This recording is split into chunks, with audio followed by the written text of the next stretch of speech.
Good morning, class. How many of you know of a Chinese American activist? Well, today I will tell you about a man named Harry Wu. He spent 19 years of his life in prison because he commented on the government. Harry Wu's memoirs, interviews, and news articles are accounts that share his personal stories during his life in China and eventually the United States.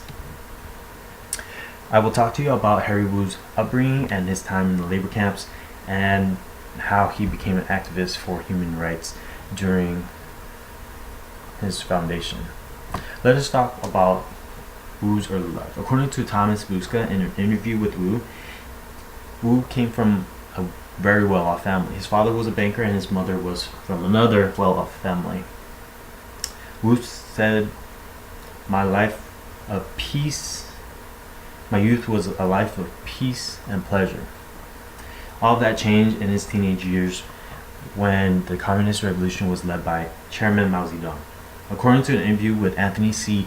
Lobaito, the government took over all his properties in the country. Life was hard financially for the family.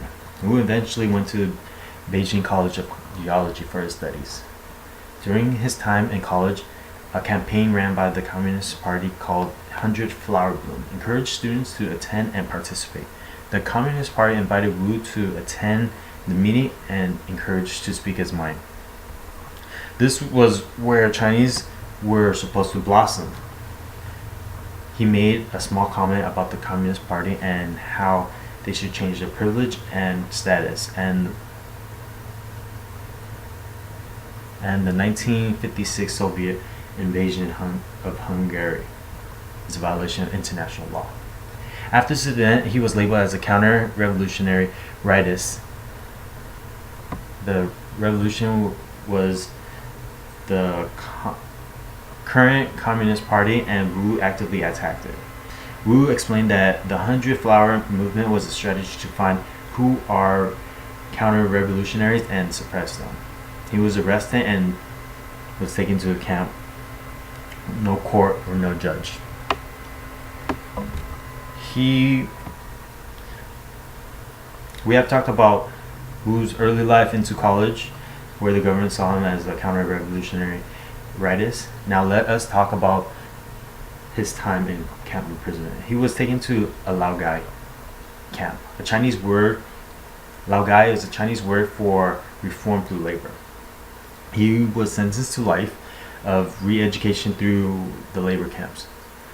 According to an interview with Buska, Wu had been in prison for 19 years working through the hard labors every day. In an article by Chris Kelly, Wu was moved around in 12 different campsites and forced to work in the coal mines, build roads, clear land, and harvest crops. Routinely beaten, tortured, and nearly starved to death, Wu witnessed the death of many prisoners from brutality, starvation, and suicide. In his memoir, Bitter Winds, Big Mouth Singh helped him survive the imprisonment by teaching him how to find and scavenge for food and looking out for his own life. He had to rob for food and know how to be aggressive to detour bullies. Wu said in his interview with Lobaito, as a beast, as an animal, I survived. After the death of Chairman Mao, there was a change in dictatorship. This was when they released the old counter-revolutionaries. Lastly, now that Wu was released from prison, we will go through how he became an activist in the United States. After his release from prison in 1989, he was working at a university in China, but felt really caged even after being released from the camps. He then received an invitation to the University of California, Berkeley, as a visiting scholar. He worked until he was able to save enough money to rent out a place of his own. He wanted to start a new family and not get involved in politics. He did not want to talk about his experience in China, although in an interview with Lobaito after the massacre of Tiananmen Square, American councilmen and senators from California asked him about Laogai. Wu explained to them what happened and Wu felt that he had to do something about Lao Guai. He went back to China, capturing footage of the slave labor camps. He then did a story on 60 Minutes, showing the video in 1991. Wu then received his citizenship in the United States in 1994. He went back to China a few more times to expose other human rights violations.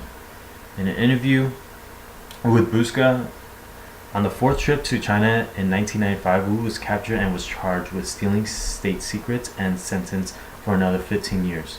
This caused President Clinton and his wife, Hillary Clinton, to get involved and help the release of Wu.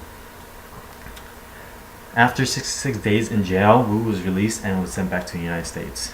He established a research foundation to gather more information, and raise public awareness of the human rights violation in China prison system. He gained many recognition for his work to expose what China's prison was like while risking his own life. He received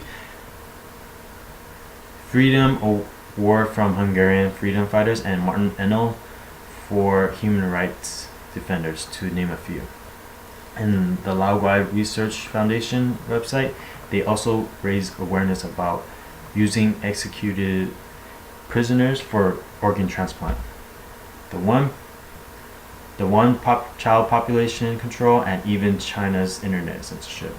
In conclusion, we have talked about Wu's life before, during, and after his prison. After, his life has changed many times through the different circumstances of life. He believed in his own right to live and eventually shared it with the world of his experience. Now using this to educate the world of what's happening in China.